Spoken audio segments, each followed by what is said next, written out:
Just 1 second, y'all. I'm trying to load it up on my iPad. Somebody said something. It says, "Hello, sorry to bother you. I want promotional." Well, not another one of those promotional things. Can I get rid of that? I'm gonna try to take this off. I don't want to deal with that. They always hit me up with that stuff. Alright, let me see. Come on, tell me we got it open. Baby. I'm gonna just log into another. I'm gonna log onto my other profile. Nah, I have you tweaking sometimes, y'all. Yeah, this probably gonna be the last video I watch on this iPad. Okay, now let me go to my channel.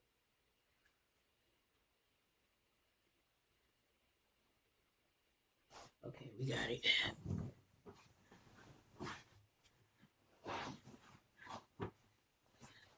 Okay, let's get right to it.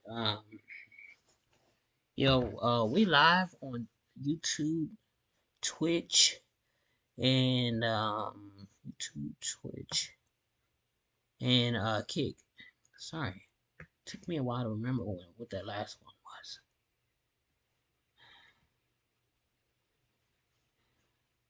Where they put the chat? Oh, so they put it right there. Okay, that's a lot better. Let's get right into it, y'all. We gotta go to the home screen, I guess, first. I just cancel out this tab right here, the Kick tab, because since we already got one. Okay. But did they really cancel Spark and Zero? Nah, I'm pretty sure if they actually did, it would come up. Okay.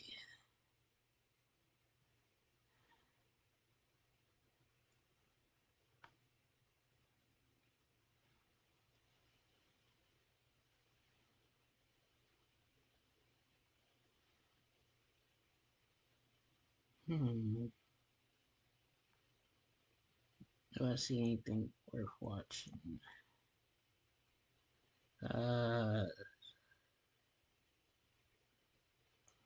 Let's watch nah, I feel like that would get me copyright. Um,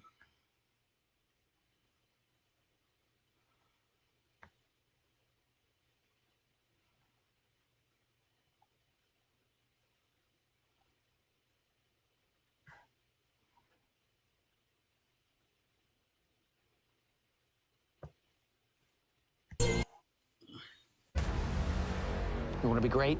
You need to sacrifice. Do you see that?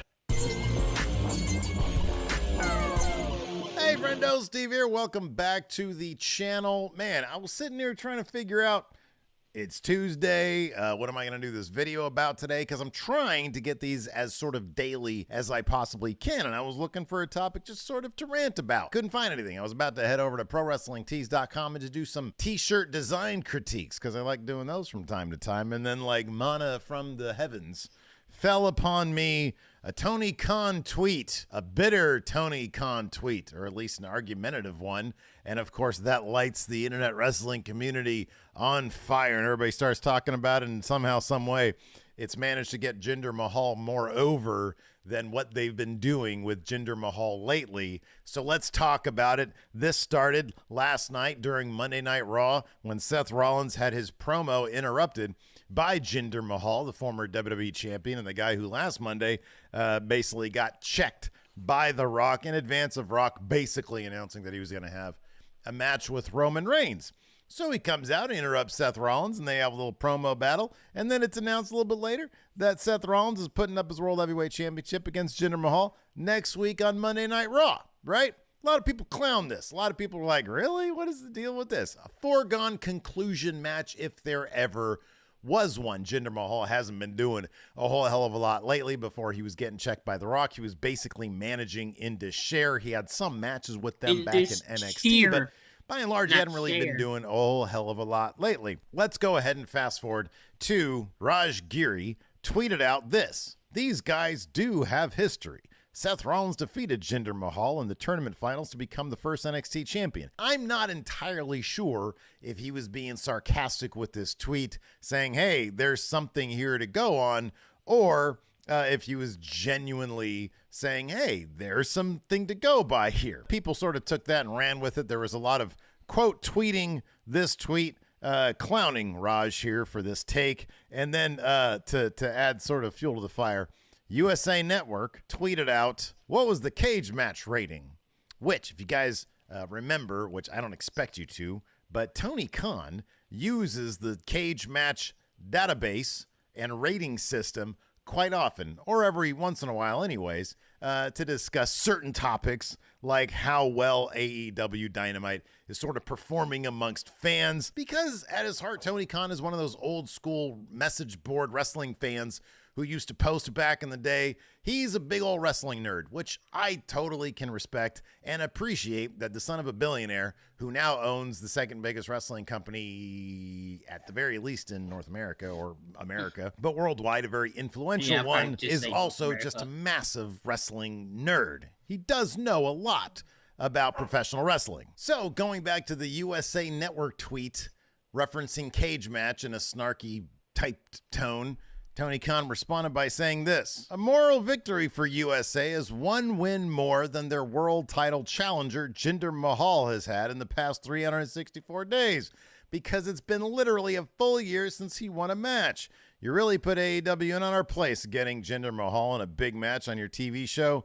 Do it more often. Ooh. So that is what I call having a nerve struck by lowly USA Network Twitter guy, social media person. Anyways, so of course that lit up Twitter. Everybody started talking some shit. Tony Khan then went on and said, a double standard. Hook, with a 28-1 career record, on a winning streak, calls out the champ. A logical challenge sparks online outrage. Jinder has literally lost every single match he's in for the past year. Immediately gets title shot. Where is the rage? AEW Dynamite tomorrow on TBS. Well, here's the thing about that particular tweet. We're going to talk about the meat of that so-called double standard, because if that was the case, I could see how Tony Khan, who has said in the past that being AEW is being under attack all the time, I could see how he would feel a little off-put by the general internet wrestling community for people not feeling outraged, quote-unquote, over the Jinder thing and feeling outraged, quote-unquote, over the Hook title shot. But here's the problem, is that they're sort of different sides to the same coin. They're really not that different. When you look at Hook's actual cage match listing, you can see that since his all-in victory over Jack Perry, he's only had 2 singles matches, one win against Rocky Romero and one win against Wheeler Yuta. Not exactly, no disrespect to those individuals, not exactly world championship material guys. I think it's cool that Hook called out Samoa Joe and he's going to get a match against him, but it's a foregone conclusion that he's going to lose that match. All the rest of those matches since Wembley anyways were multi-man matches. He's only had 2 singles matches, again, not like world championship contenders, right? Take, on the other hand, the guy who will probably beat Samoa Joe, Swerve Strickland, eventually for the title at some point anyways. And you look at some of the matches he's had. For example, most of his matches in the Continental Classic, which he won. He won high-level competitors, guys like Jon Moxley. He's just coming off of, and still kind of embroiled in, a feud with When I was a boy, I had to choose a path, or fate would choose for me.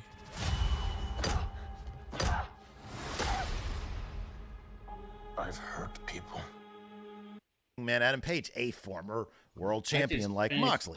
I think so episode, that's the kind of guy, when he goes up Good against show. Samoa Joe, nobody's going to say word one about it in a negative way, because it makes sense. He's defeated other world championship contender types or former world champions.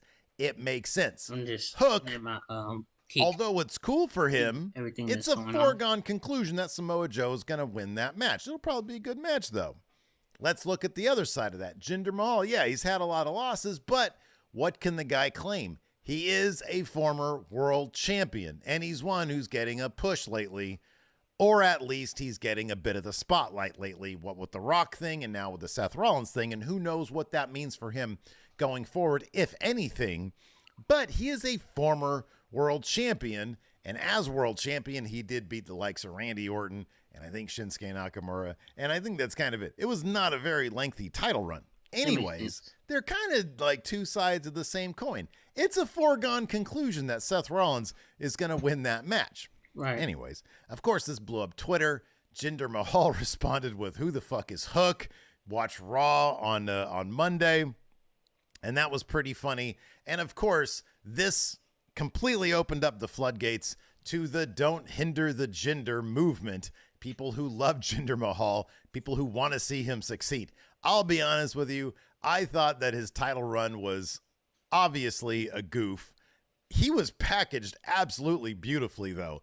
That theme song is fucking awesome. I always loved the Bollywood Boys. His whole Tron and the rollout and everything I thought was really, really cool. And I thought Jinder actually did a really great job getting himself in amazing shape. It's just Vince really hot-shotted his way to the title. I think that if Jinder had returned after he had been gone a while and he got really jacked, if they had given him more of a story as to how all of a sudden Jinder Mahal was like a championship level guy, if we would have had that story, I think his title run would have gone over a bit better. But we never got that story, and his presence as champion kind of tanked a lot of interest in the WWE product. I remember reading something about the Google Trends at the time and how Jinder Mahal really, really sort of tanked interest in WWE. But the bottom line is he is a former champion, and now he's coming back, and now he's got this title shot on a Monday Night Raw episode that Seth Rollins is going to win. And ironically, it could be, and again, this is a sort of situation where how much of real life is Twitter and how much of Twitter is real life. Is this sort of firestorm over Jinder Mahal on Twitter, which is going to last all of 12 hours, is it going to propel a section of the fan base to cheer on Jinder Mahal against Seth Rollins? So anyways, I know a lot of people think that this whole Tony Khan tweeting thing is petty or bitter or whatever. Sorta. You know, people love to hate on Tony Khan, and oftentimes he gives them plenty of ammunition to do so. I get that. I think that just the optics of it, given that AEW is not exactly firing on all cylinders, and it does come off as a bit on the bitter side. This isn't something you'd see Triple H do on Twitter, although who could forget like years ago when WWE's creative was kind of crappy and he was running NXT, and he referred to on television AEW as a pissant company. Again, that was the sort of thing that was petty. It was sort of coming from a place of, we're the company that people like to dump on because like it's not the most compelling thing in the world because Vince McMahon is sort of a shitty booker over the past 5 years or so. And AEW, at least in summer of 2021, they were on the come up. They could do no wrong, and they would still take sort of pot shots at WWE, but by and large, they had no reason to because they were sort of stealing the wrestling zeitgeist. If they didn't do better in the ratings, at the very least, they had run NXT off Wednesdays, and a lot of people had a lot of very positive things to say about them. Now, things have turned around, and AEW sort of on that level of, okay, are they going to figure out how to get creatively back to where they were, you know, in late 2021, where a lot of people were really into their product, and then we'd have two companies doing very, very good. But right now, WWE's the belle of the ball, and if you take pot shots at them, it's just going to come off as kind of bitter and coming from a place of, well, we're not doing so well, so we're going to go ahead and take shots at the other company. I mean, it's not like Vince McMahon ever took shots at companies. He had a whole fucking career doing it. But anyways, so yeah, bunch of silliness in the internet wrestling community. I love to see it just because it drums up a bunch of interest, and I really hope that this continues because I really want to see this crowd cheer the shit out of Jinder Mahal. I think that would be awesome. I think this could do nothing but help him, to be honest with you. And hey, hopefully that Hook Samoa Joe match is going to be really good too, right? Anyways, Let me know what you guys think in the comments. Thank y'all for watching. I'm gonna be right back. Y'all stay tuned.